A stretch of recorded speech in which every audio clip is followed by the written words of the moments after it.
Colors, lighting, and cinematography, three core aspects of filmmaking. These elements help build the world we inject ourselves in for that 90 or so minutes. Things as simple as color palettes can truly make or break a film. Whether it's a vibrant, dreamy prom ruined by bullies, a group sleepover at a new dance academy, a will reading with a dysfunctional family, or the aftermath of pirates boarding an aquatic exploration ship. Elements like these, when used correctly, can elevate a good movie to a great one. No modern director knows the importance of this like Tim Burton. Tim Burton's bizarre visual choices have always been his signature, from his early films up to his most recent works. Burton's filmography has always been larger than life, zany visuals that could catch the eye a mile away. So when he steps away from that and puts both feet in the real world, that's when things get interesting. 2003's Big Fish shows Burton's more down-to-earth side through a story of a father and son attempting to bond before he inevitably passes away. Though it isn't all like this. Throughout the film, we get small glimpses into the father's life through his stories that fall right into Burton's wheelhouse, with their vibrant colors, bizarre effects, and even more bizarre plots. While the elements on their own stand strong, the blend of the two is truly a sight to see. But first, let's see what makes each special on their own. The real world, or Will's world, is where we meet him and his family, and it immediately feels real. It feels dull and boring. The lighting's natural. It feels monotonous and safe, like your typical drama. The colors are your average blues, browns, greens. The ambiance is genuine, and it feels humble. Will's world never tries to be what it isn't, and what it is reality. It feels like a reflection of the world around us. As Will begins to delve more into his father's world, we see his begin to brighten up. However, that all reverses when his father is hospitalized and we return to the dull and dreary, fittingly so.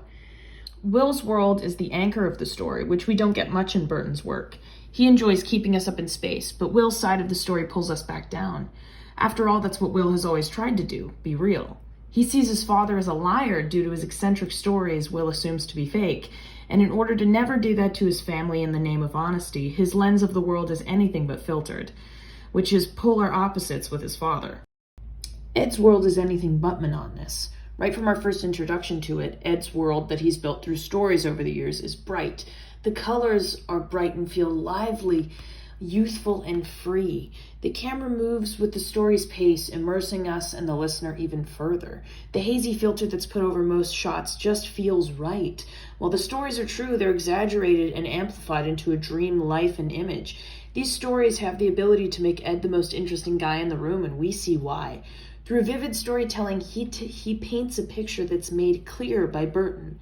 It feels like a dream come true, which is grand when you're dreaming, but when you're telling a true story, it doesn't always work out in your favor. Achieving a blend of these two worlds, the fiction and the non-fiction balance, is something we see perfected in the third act. The final story told by Will is an adventure for the ages. While we still have the larger-than-life bright colors, the visuals are grounded. The camera work isn't frantic like we've seen in other stories. As they approach the river, we see the eccentric characters and their family members, and they all look as they did in previous stories, but the music is calming as the camera gradually sweeps through the crowd following the pair. The joyous send-off is done in a beautiful sunset as Ed turns into a fish.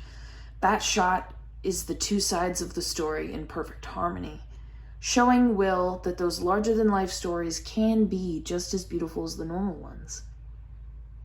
Big Fish is a Burton movie for the history books, taking his zany art style to a humble place and showing the audience, and our protagonist, how truly beautiful the bizarre can be.